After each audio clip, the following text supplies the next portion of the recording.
Hello everyone and welcome to the channel. Today's video is our final part of our 6-part series of the heartbreaking case of Laci Peterson. And it's been an emotional journey, and I want to thank all of you for staying with me through this difficult topic. And I know it hasn't been easy to revisit it, especially because it's such a tragic story, but it's one that's important to remember and reflect on, especially now when Scott is trying to make his own point and completely overshadowing who Laci was as a person. I hope that in this last video we can honor Laci's memory by keeping her story alive and continuing to reflect on the impact this tragedy has had on her family and so many others. So let's dive into the final chapter of this heartbreaking case.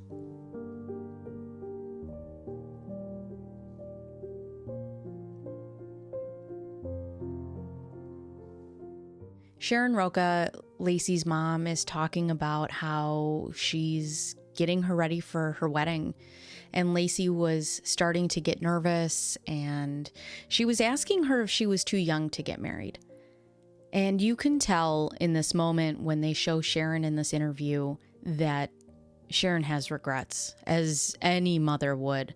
And she says, you know, it's up to you. If you're happy and this is what you want to do, then, you know, only you really know what's right. And the one thing that I wrote down is I just really hope that in this time, in 20 years, Sharon has learned to forgive herself.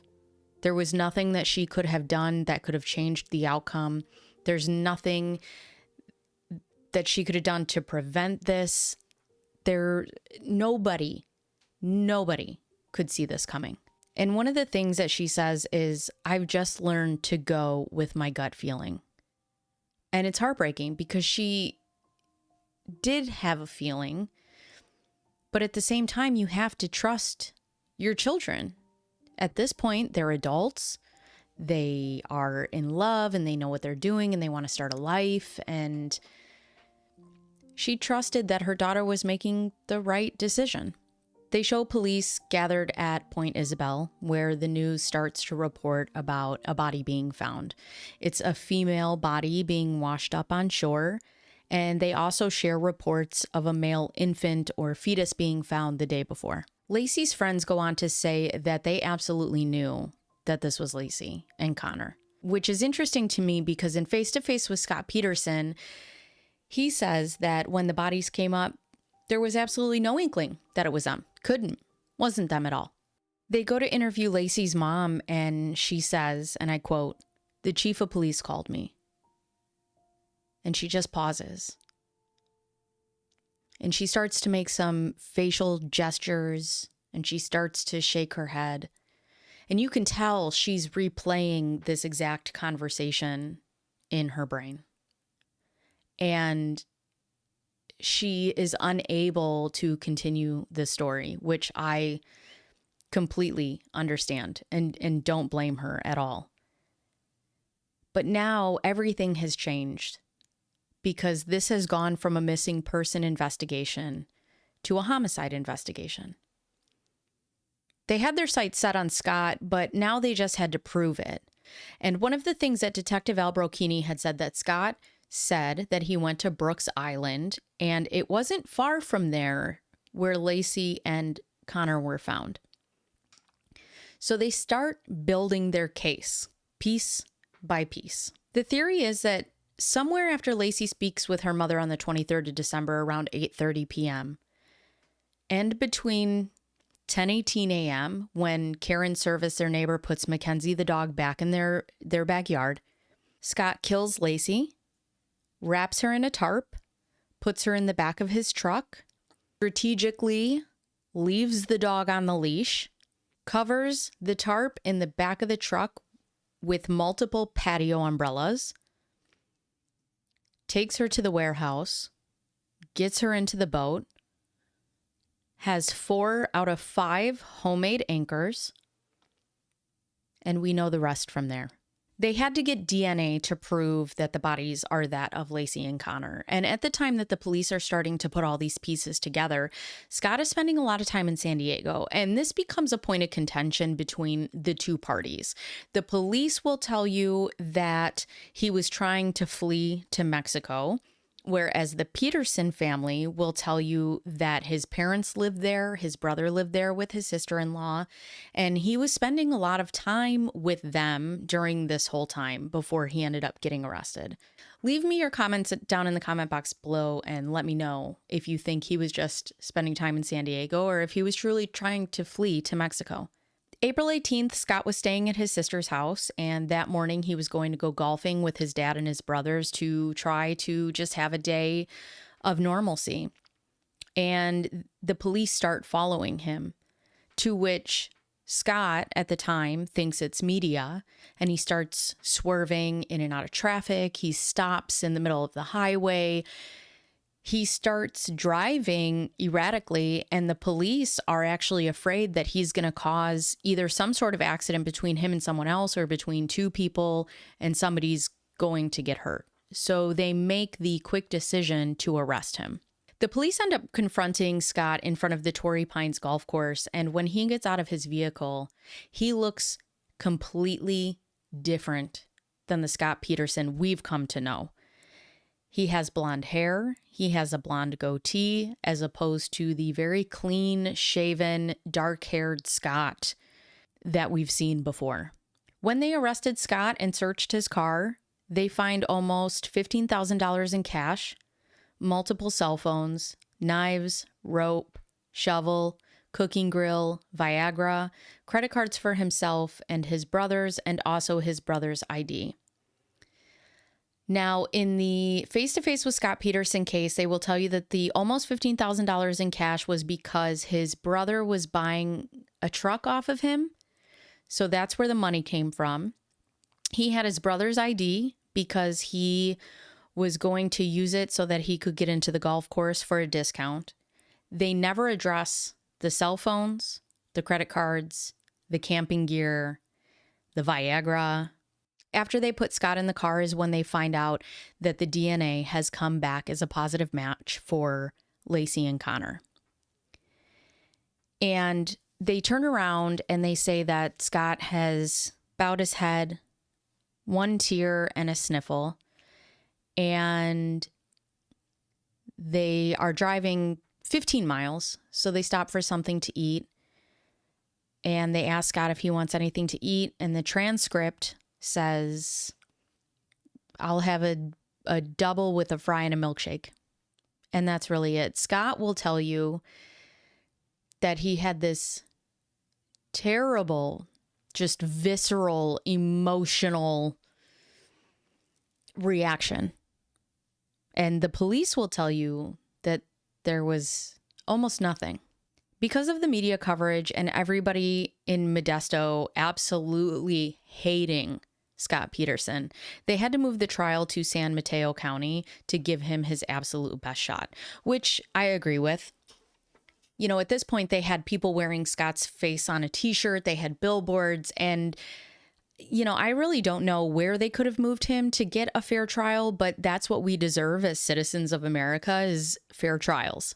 And you know, in Modesto especially, I don't think they were going to find 12 people who didn't know who Scott Peterson was.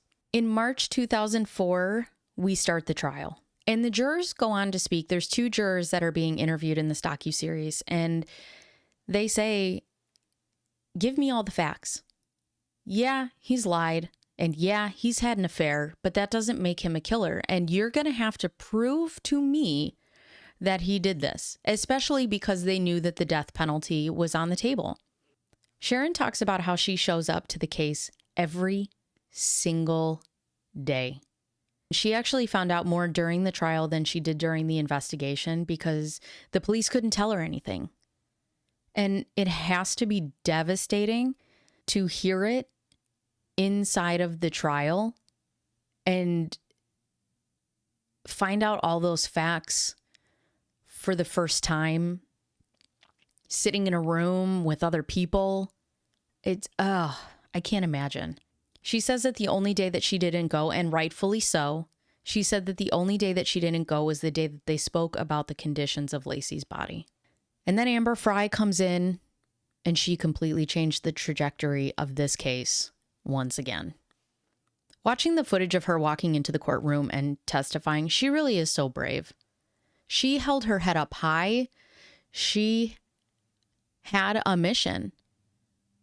And her mission was to take down Scott Peterson because she could. And she even says in her interview, I was not on that stand alone. I was there for Laci, with Laci, standing up for her.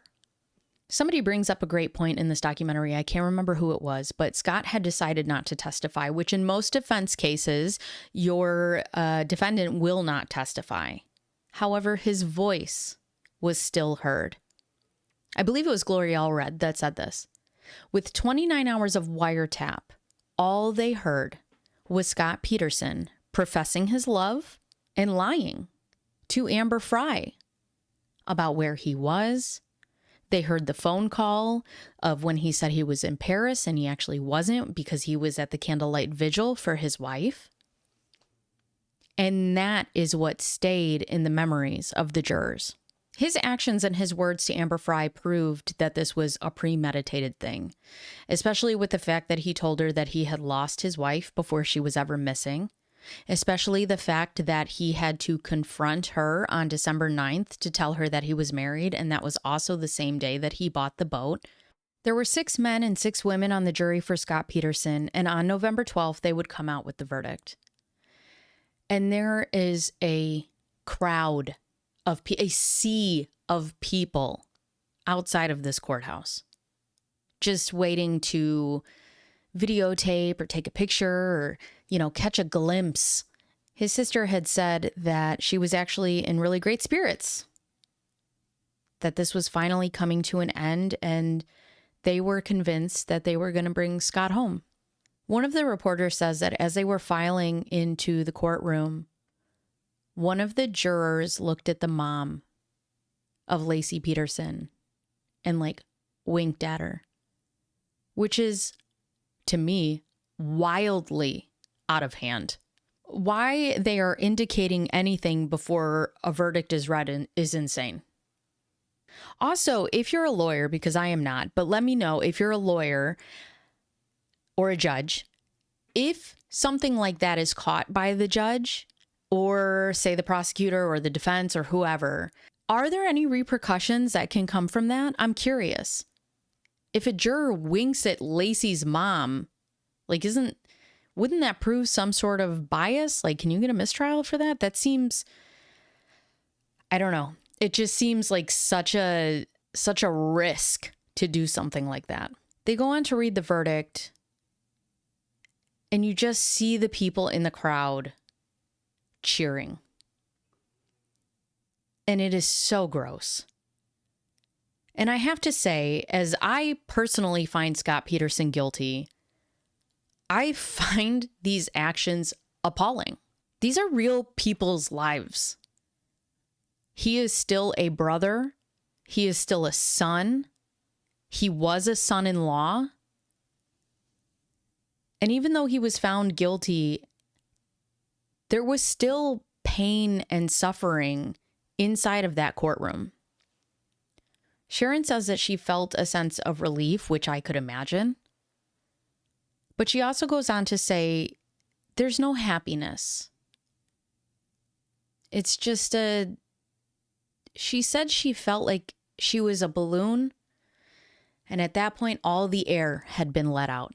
His sister says that inside the courtroom it was quiet, and yet you could hear the crowd outside absolutely cheering. And no matter what you think of Scott Peterson, his mother did not have anything to do with this. His father did not have anything to do with this. And I cannot imagine sitting in a courtroom, finding out that my son has been charged guilty of murder, and the death sentence is on the table, and you just hear a crowd of people cheering outside like it's a Super Bowl catch. Like, it's just so wild. Scott's mother is filmed leaving the courtroom and someone yells, "Hope you're proud of your son." And it's just gross. It's a gross display of behavior. I have to admit that if it was either one of my children, I would be in that courtroom. I think you would hope to go there and get some sort of resolution, and they would have the evidence that he didn't do this. I don't think anybody wants to believe that their babies are capable of doing horrific things. And I don't blame Scott's mom for going. I don't blame his sisters for going. I don't understand, especially as a mother, I don't understand like what the public wanted her to do. You know, and it's just so easy for these people to scream at her because her son did something separate from her. She also lost a daughter-in-law. She also lost a grandson by the actions of her son. They told the Petersons that they would get a police escort outside, and they were like, okay, we're going to go outside and we're going to get into our cars. And his sister-in-law goes on to say that they escorted his family out some crazy back door, and they almost paraded them all along the entire crowd while the crowd is just screaming at them. On November 30th of 2004, Sharon, Laci's mother, faces Scott, and she addresses him personally. And I'm going to read her speech because I believe that these words deserve to be spoken again and again and again. So from Sharon, and I quote, "There is an unbearable sadness in my life. The Scott I knew is the one Laci loved, and I entrusted him with her.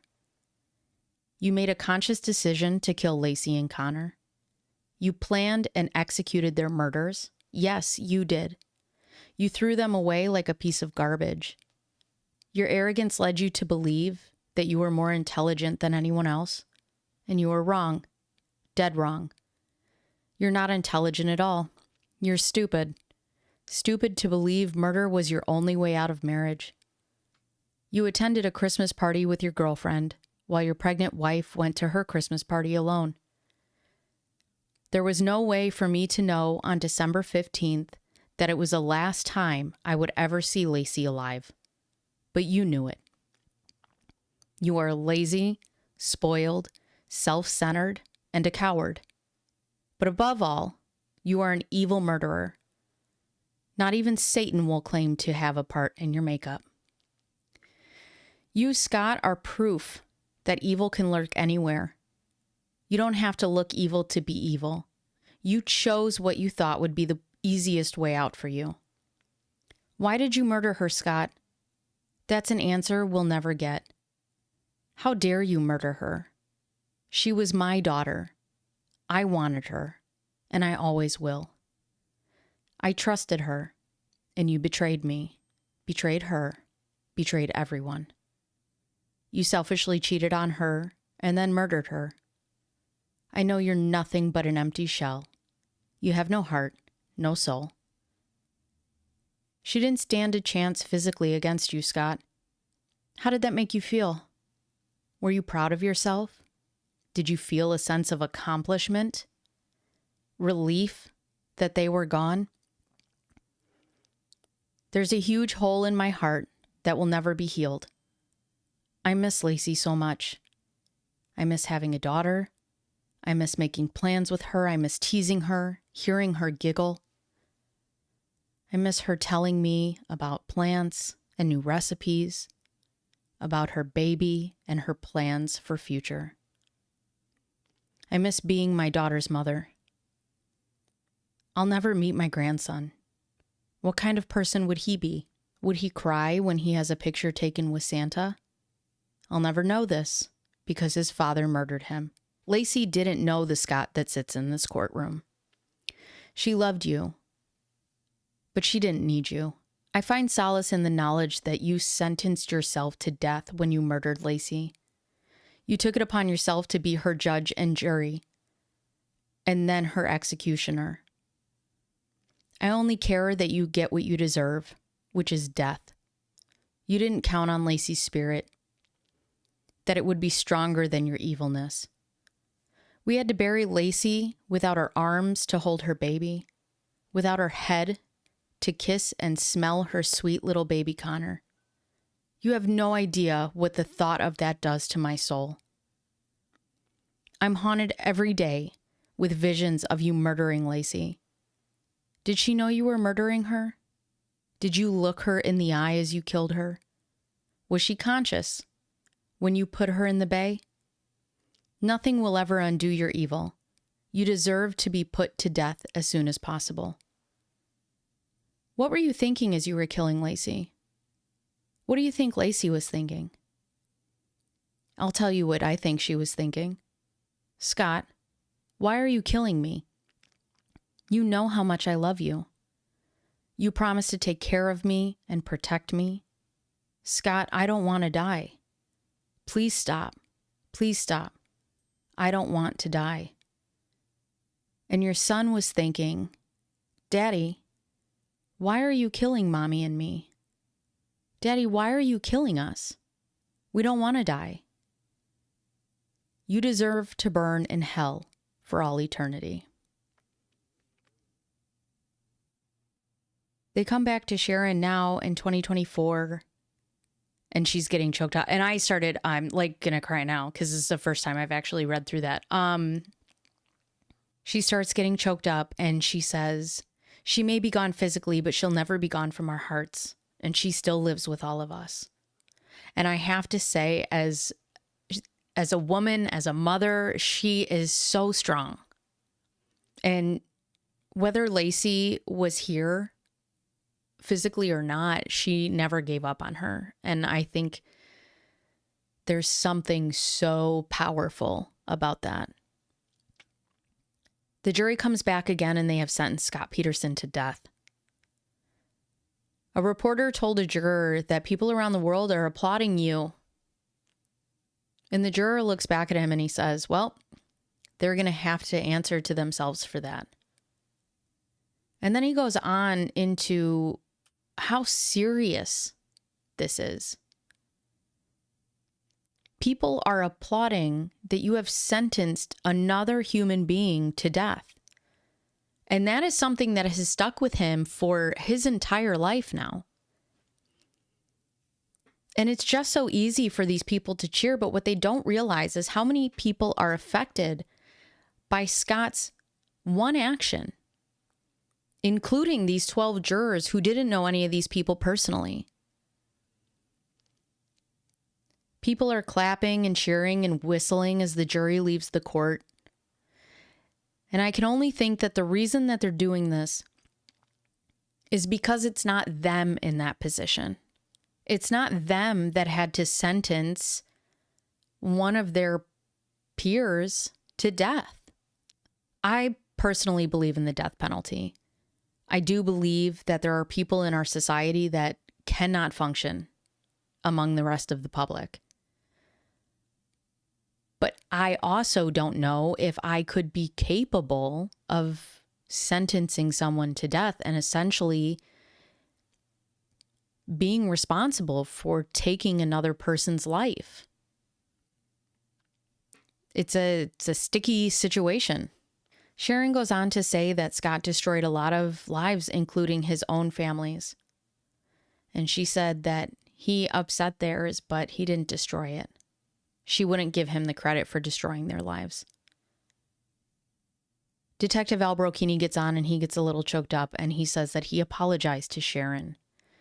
And he tried to stay close with them for a while, but then he decided that he needed to pull back because he realized that he was a memory that wasn't positive for them. And I thought that was so sad.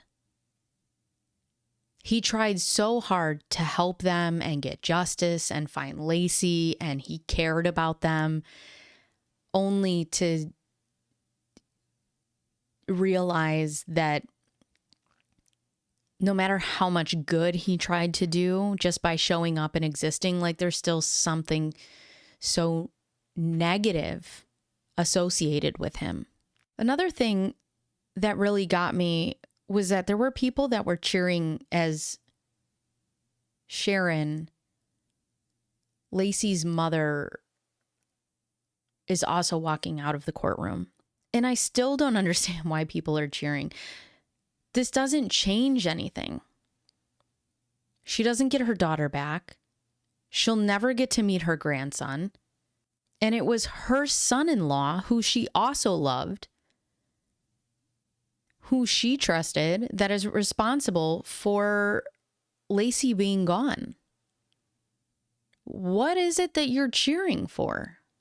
The end of this episode destroyed me. I was, oh my God, even now just thinking about it, like, the end of this episode is just Sharon talking, and she's just such a wonderful human being. And you can just tell that that's where Laci truly got her light from, was Sharon. And she is just so strong and so resilient. I am a mother. I am the mother of a daughter. I am a wife. I have been pregnant. And this story sits with me in all sorts of different ways. But I'm also very close to my grandmother, who has devastatingly lost 2 children. And I've seen firsthand how that affects parents, how it affects the siblings, and how it affects the generations to come. I wasn't born when my aunt or my uncle had passed away tragically, but it is a dark cloud that looms over our entire family. And I could only imagine what Laci's family feels still to this day. I feel the 2 documentaries obviously were very different, but these are my takeaways from both. Laci's documentary was more about celebrating her life and her legacy and about what a beautiful human being she was, more than anything else. And Scott was almost an afterthought. I really felt like I got to know more about Laci and who she was, and I thought that was really special. Whereas Scott's documentary really focused on Scott and him maintaining his innocence, which I understand that's what he's trying to convey. But there was no celebration of Laci or Connor. There was no conversation about who Laci was. And even though he claims to be innocent and devastated by all of this, Laci still seems to be an afterthought in his documentary. Between both of them, all of the facts were the same. Scott still maintains his innocence with working theories and eyewitness testimony and no real credible evidence to support his case.